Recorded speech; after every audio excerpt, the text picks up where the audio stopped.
Hi there! Sensei Victoria Whitfield here from VictoriaWhitfield.com for your weekly love letter.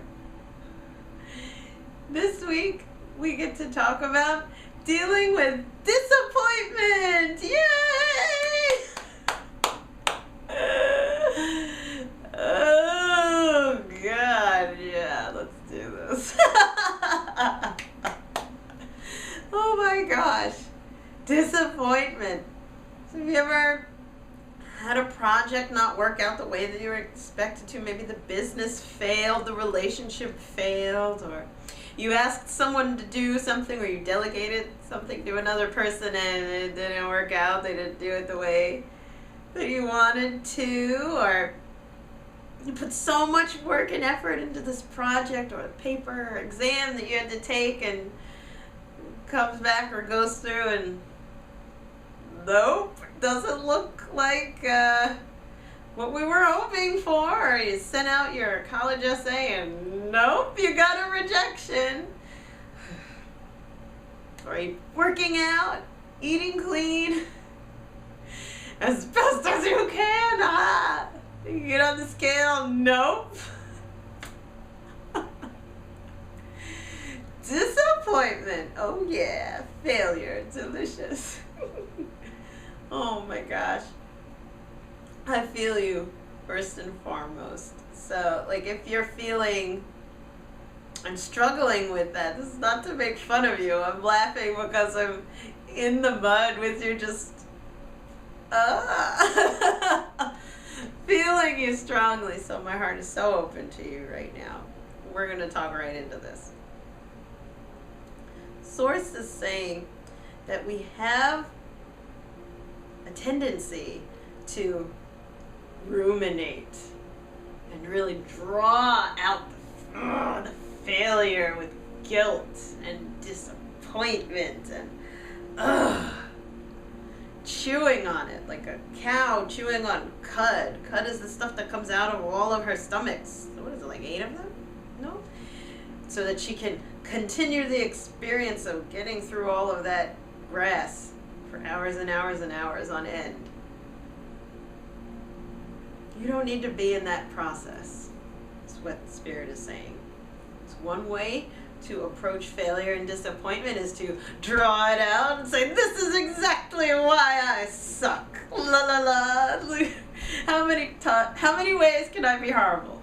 Let me count the ways. How can I express how much failure I am? My love, let me count the ways.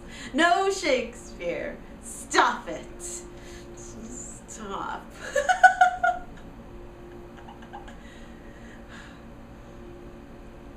The way that we want to deal with disappointment is to embrace her. Failure is to embrace her. Don't cast her away or pull her out and torture and drag yourself through the mud like, oh, everything went wrong. No, you're missing out. When we go into that process of self-deprecating behavior and masochism and I'm guilty, I feel so bad, oh my God, you washed the dishes, I feel so bad, I'm a failure. Interesting. One of the spirits said, be kind to yourself if that's what you're going through. It's not to make fun of you. Be kind to yourself because that is a mistaken form of centering. Interesting. The energy says that whenever we experience failure or that strong sensation of being out of alignment, we come out of our bodies, basically. Because all of the energy that we have put out, right, into that project or into that relationship or into whatever didn't work out, right, into that identity that we formed, we put ourselves, so much of our energy out of ourselves into that. And when it doesn't go through,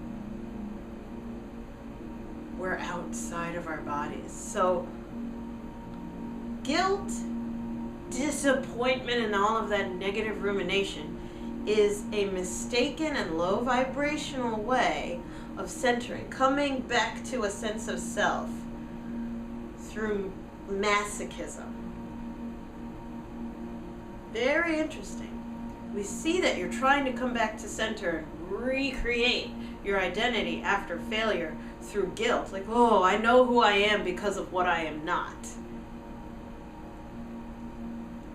That's a fallacy, though. That's going to take you farther away from who you really are, is what I'm seeing in the energy. So be kind to yourself if that's where you're at. You're just mistaken. See in the moment that you are trying to recenter and find your authentic energy. Okay, this is me, this is me, this is me. I'm all solid again. I'm not pushed out into all of this stuff around me that's failing and being disappointing. Okay, that person didn't do it the way I would. That doesn't mean I'm horrible. Or that relationship didn't work out. That doesn't mean I'm a failure. It's your identity, source is saying, is spread out too thin. So the act of guilt and the act of drawn out disappointment and holding on to that sense of self-unforgiveness, which is guilt, and dragging ourselves through the mud and resentment. It's just the inverse way of trying to recenter. See the light, even in the darkness. And the way that we best deal with disappointment is for searching for the dark gift. Now, I don't mean like boogity-boo, dark gift, Dracula. No, not boogity-boo. What I mean by dark gift is gifts that we find in our shadow. Gifts that Spirit sends. By the way, Spirit is constantly sending gifts. Infinite amount of gifts you are receiving now. Not in the past. Here you got them. Not in the future. That didn't happen. Now. There is an infinite amount of gifts that are present to you and latent in the dark side of what's happening. So disappointments. And what those gifts in the darkness or in uncertainty or in your shadow is what we mean by dark. Not like booty, evil, blah, blah. We don't mean that. Those gifts are learning gifts. They're there to help you embrace the disappointment, embrace the distraction, embrace the failure, embrace, I screwed up. And I get to learn from it. And one of my students awakened me to a wonderful quote years ago. Paul Newell. Mwah! Hi, bro. Quote by John C. Maxwell. We always fail forward. Why? Because you tried. Failing forward is the ability to get back up after you've been knocked down and to learn from your mistakes. It really embodies this concept of embracing the dark gifts that disappointment is trying to send us. In a previous video, we talked about acceptance and how that can kind of be lubricant to life if you're feeling blocked or static. Oh my God. Being in a state of acceptance can help you figure out where's the stepping stone. That absolutely applies here.